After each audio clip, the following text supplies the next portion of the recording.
ছিল আন্দোলনকে বিএনপির যত নেতা কর্মীরা নিহত আহত হয়েছেন, গুম হয়েছেন, কি জন্য হয়েছে?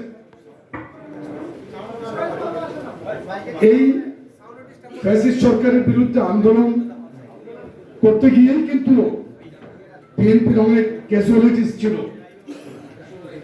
আজকে যে যাই বলো, ইনক্লাবে গতকালকে একটি রিপোর্ট পড়লাম যে দীর্ঘদিনের বিএনপি আন্দোলনের ফসল আজকের এই ছাত্র জনতার গণ অভ্যুত্থান। গণ অভ্যুত্থান পরবর্তী আমাদেরকে কিন্তু নতুন ভাবে চিন্তা করতে হচ্ছে যেদিকে, তারই ধারাবাহিক আজকে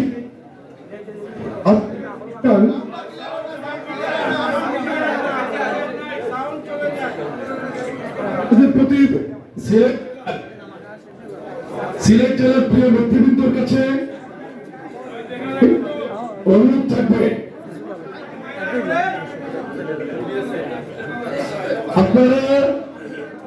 আপনারা সুস্থ সুন্দরভাবে আজকের এই মতবিনিময় সভা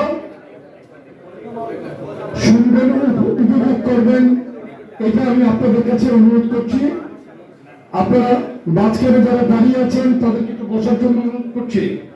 ঘোরাঘুরি করছেন অনেক কষ্ট করে, প্রায় কত 300 কিলোমিটার দূর এখান থেকে ঢাকা, কত এরকম হবে না, 280-70। কালকে এর আগের দিনও ছিলাম বাইরে। প্রত্যেক দিন এভারেজে 500 কিলোমিটার আমি রান করতেছি গত 7 দিন যাব। তো আজকেও খুব টায়ার্ড আমি, আমার গলার অবস্থা ভালো না। এত কষ্ট করে এসেছি নেতা কর্মীদের কাছে আপনাদেরকে বোঝানোর জন্য। আপনারা দয়া করে যদি আন্তরিকতার সাথে আমাদের কথাগুলো শুনেন, তাহলে আমরা খুশি হব, দল উপকৃত হবে।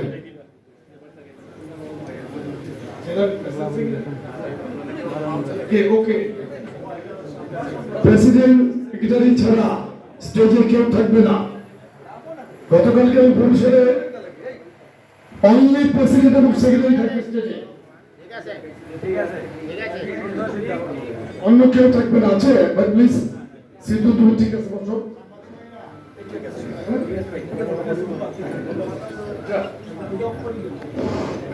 কোনো জায়গায় যদি আপনার কন্ট্রোল না থাকে, আপনাকে নেতৃত্ব দেওয়ার